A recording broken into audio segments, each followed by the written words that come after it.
중남미 방산 역사를 다시 쓴 페루와 한국의 2조 원 계약 소식이 전해지면서 남미 대륙 전체가 들썩이고 있습니다.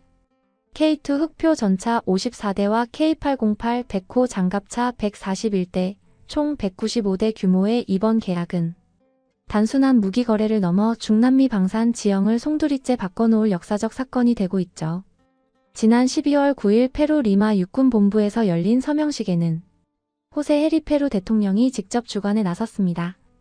페루 육군의 날 행사와 맞물려 진행된 이번 계약은 페루 정부가 얼마나 이 계약을 중요하게 생각하는지를 보여주는 대목이죠. 이용철 방위사업청장이 한국 정부 대표로 참석한 가운데 체결된 총괄합의서는 내년까지 이행 계약을 완료한다는 명확한 로드맵까지 제시했습니다. 이재명 대통령은 축하 메시지를 통해 페루가 전력 보강과 함께 산업 발전을 위해 K방산을 선택한 만큼 양국이 상생할 수 있는 방산협력 모델을 만들어 가야 한다고 강조했죠. 그런데 이 소식이 전해지자 즉각 반응을 보인 나라가 있습니다. 바로 페루의 이웃나라 에콰도르입니다. 과거 1995년 세네파 전쟁까지 치렀던 양국이지만 1998년 평화협정 이후 관계가 안정화됐다고는 해도 군사력 균형에 대한 경계심만큼은 여전한 모양입니다. 페루가 한국으로부터 최신의 전차와 장갑차 200여 대를 들여오는 것을 지켜본 에콰도르 군부에서는 긴장감이 감돌고 있죠. 중남미 군사 전문 매체 디펜사는 페루의 대규모 한국 무기 도입이 에콰도르 군 지휘부에 적지 않은 우려를 불러일으키고 있다고 보도했습니다. 에콰도르 입장에서는 과거 국경 분쟁 상대였던 페루가 자국보다 앞선 무기체계를 대량으로 확보하는 상황이 결코 달가울 리 없죠. 이런 가운데 에콰도르 정부가 한국 측에 조심스럽게 접촉해온 것으로 알려졌습니다.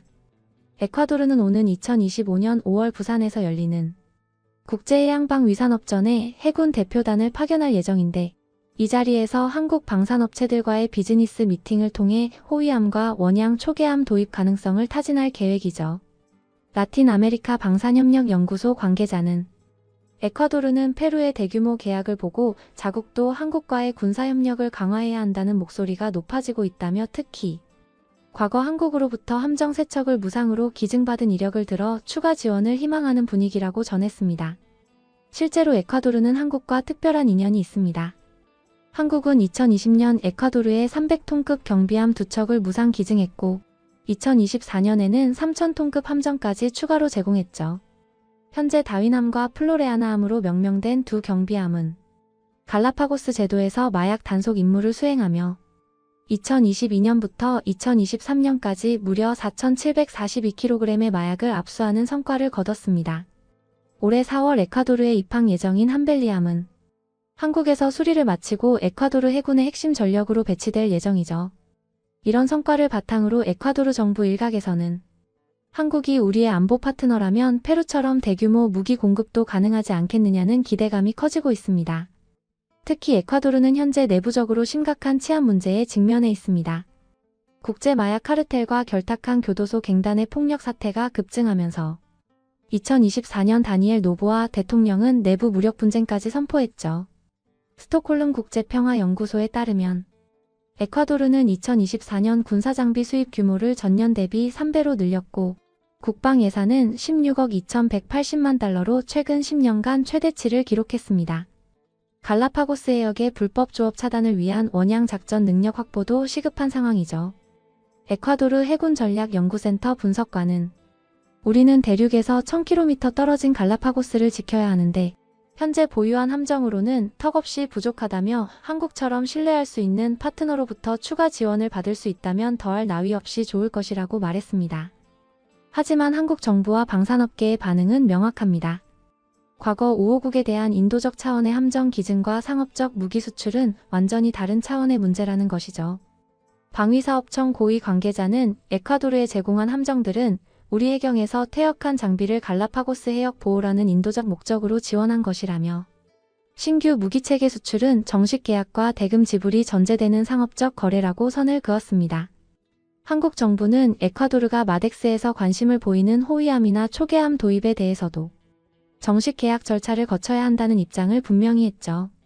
이런 한국의 원칙적 입장에 에콰도르 내부에서는 아쉬움이 교차하고 있습니다. 에콰도르 국방위원회 관계자는 우리는 한국과 오랜 우호 관계를 맺어왔고 함정 기증을 통해 양국 협력의 기반을 다졌다고 생각한다며 페루가 받는 것과 같은 수준의 협력을 우리도 기대하는 것이 무리한 요구인가라는 반응을 보였습니다. 하지만 한국 정부는 흔들림 없는 모습입니다.